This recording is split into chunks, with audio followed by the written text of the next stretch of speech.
Bem-vindos ao podcast Jornal Portugal. Hoje vamos mergulhar num universo de ficção científica que, francamente, me deixou a pensar. Temos em mãos uma série de excertos e ilustrações do livro Intrépidos, de Eduardo Cagnotto. E a nossa missão aqui é desconstruir isto.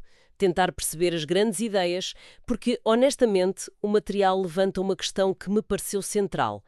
Num universo onde a tecnologia dá um poder quase divino e a moralidade é uma zona muito cinzenta, o que é que significa ser um herói?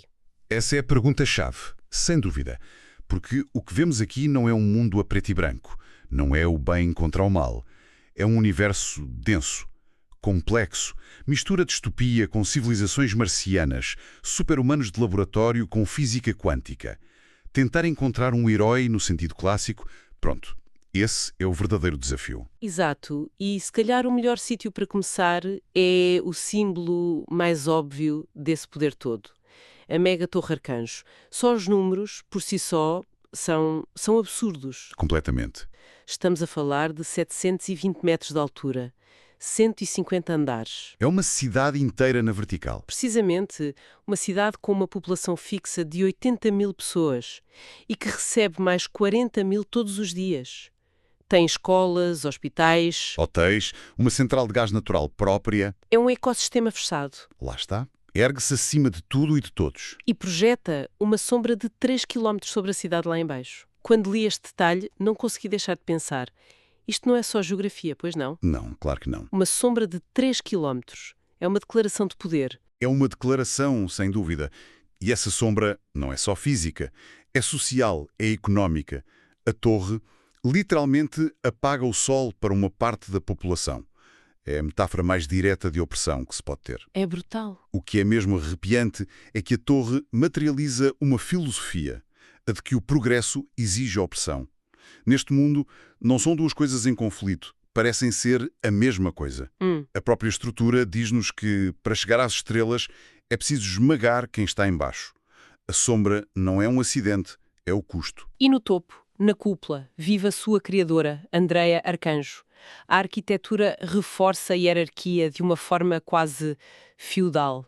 Ela está literalmente acima de todos. A olhar para o seu reino, sim. E isto faz pensar na nossa própria tendência para a mega-urbanização, as cidades inteligentes. A promessa é eficiência. Mas a que custo? E a resposta neste universo parece ser todo o custo.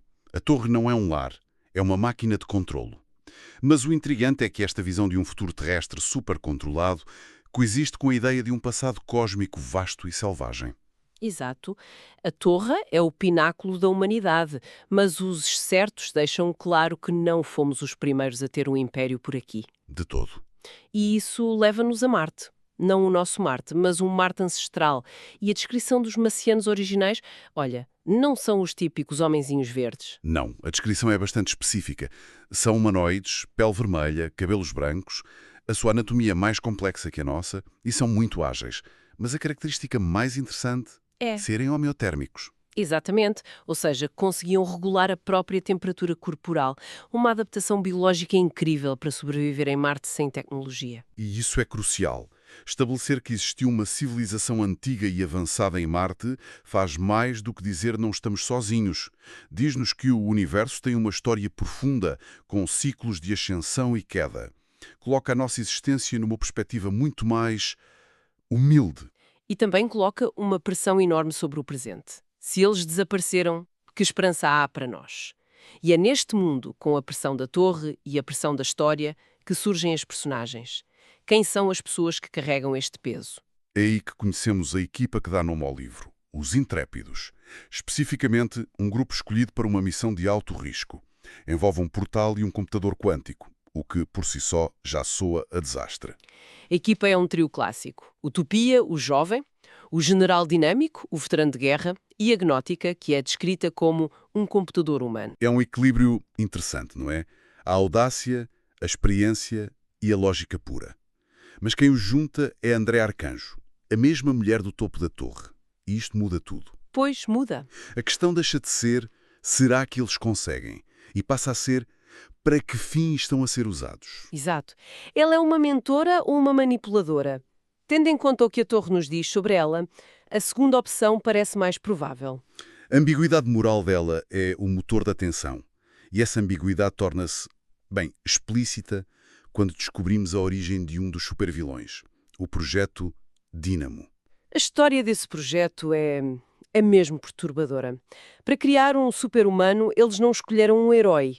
Escolheram um homem chamado Alexandre Miguel, um assassino em série com 90 vítimas. Estava em confinamento solitário quase 23 horas por dia. Foram ao fundo do poço da depravação humana para encontrar a sua cobaia. E o resultado foi dar um poder inimaginável a um monstro. Ele ganha controle total sobre a eletricidade. Pode criar escudos, disparar raios, absorver energia do campo magnético da Terra. Pode até levitar. A questão que fica é: isto é sequer um dilema ético? Ou é só maldade pura? Qual é o argumento para dar poder ilimitado a um monstro? O argumento, por mais perverso que seja, é provavelmente o do pragmatismo mais frio.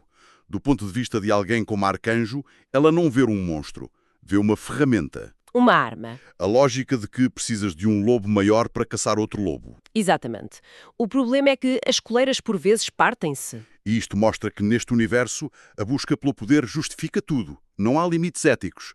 O mal é usado para combater outro mal e isso cria uma espiral, o que nos leva diretamente às grandes ideias científicas. Quando as barreiras morais caem, as tecnológicas também parecem desaparecer e entramos no domínio da viagem no tempo. Um clássico, mas a abordagem aqui parece especialmente... Perigosa? O livro diz que o tempo não é uma linha, é uma superfície com fendas. Viajar não é apanhar um comboio para o passado, é mais como navegar um oceano em plena tempestade. E os perigos são existenciais. A possibilidade de ficar preso num loop temporal, a reviver os mesmos momentos para sempre. Como um disco riscado. Precisamente. Ou pior, a energia da viagem acumular-se e explodir, apagando o ponto de origem da história. O risco não é só para o viajante, é para a própria realidade. E a mecânica por trás disto parece física teórica pura. Fala-se em criar um buraco de verme com uma sonda temporal. E para o manter aberto, precisam de matéria exótica, que gera energia negativa. E o mais interessante é como o material liga isto à outra tecnologia central, os computadores quânticos, os que a gnóstica representa. Certo. Ambas as tecnologias operam com base em princípios que desafiam o senso comum. A superposição, a existência de dimensões extra. Então, o que é que isso nos diz sobre a natureza da realidade neste universo? Diz-nos que a realidade não é sólida, não é fixa. É fundamentalmente um universo quântico, o que significa que a realidade é instável, maleável e cheia de possibilidades aterradoras. Não é um palco sólido, é um tecido frágil que se pode rasgar. E como se isso não bastasse, o livro acrescenta outra camada, as dimensões paralelas. A analogia que usam é ótima. São como canais de televisão a transmitir no mesmo espaço. O que redefine completamente a ideia de vida na Terra. A humanidade pode ser só um de muitos canais sintonizados. Podem existir outras formas de vida a partilhar o mesmo espaço físico connosco e nem damos por isso. Isso torna o universo ao mesmo tempo maior e muito mais claustrofóbico. Pode haver um monstro de outra dimensão a centímetros de nós e nem o vemos. Lá está. É uma ideia que diminui a nossa importância, mas aumenta a nossa vulnerabilidade de forma exponencial. Então, depois disto tudo, se juntarmos as peças, megaestruturas, marcianos, supersoldados corruptos, tempo quebrável e dimensões sobrepostas, que imagem é que fica? Fica a imagem de um universo incrivelmente denso e hostil. Um lugar onde o progresso tecnológico não trouxe iluminação, mas sim ferramentas mais eficientes de controlo e de destruição. E isto dá um novo significado ao título: Intrépidos. Ser intrépido aqui não pode ser só ter coragem para lutar. De todo, a coragem física é o requisito mínimo. A verdadeira intrepidez neste mundo é mental. Filosófica é a coragem de te levantares de manhã sabendo que a realidade se pode desfazer, que o teu líder te vê como uma ferramenta e que as fronteiras entre o bem e o mal foram apagadas. É a coragem de procurar um propósito num universo que parece caótico e indiferente. Uma perspectiva muito forte. E para deixar algo a matutar para quem nos ouve, o material termina com uma regra para resolver conflitos que é paradoxal: o duelo de paz. Uma contradição nos próprios termos, o nome diz tudo sobre a mentalidade deste universo. A ideia é simples e brutal. Para evitar uma guerra total, cada povo escolhe um campeão. Lutam até à morte numa arena. Não há rendição. Apenas um sai vivo e o povo do vencedor dita as regras para todos. É o pragmatismo levado ao extremo mais violento. A paz é comprada com o sacrifício de sangue. E a questão que fica no ar é esta: que tipo de sociedade cria um sistema onde a paz se alcança através de um combate mortal obrigatório? Que valores estão por trás de uma civilização que acredita que a única forma de evitar a morte em massa é garantir a morte do indivíduo? É uma pergunta que encapsula a brutalidade e a lógica fria que definem o universo de Intrépidos. Foi, sem dúvida, uma análise fascinante. Obrigada por se juntarem a nós no podcast do Jornal Portugal.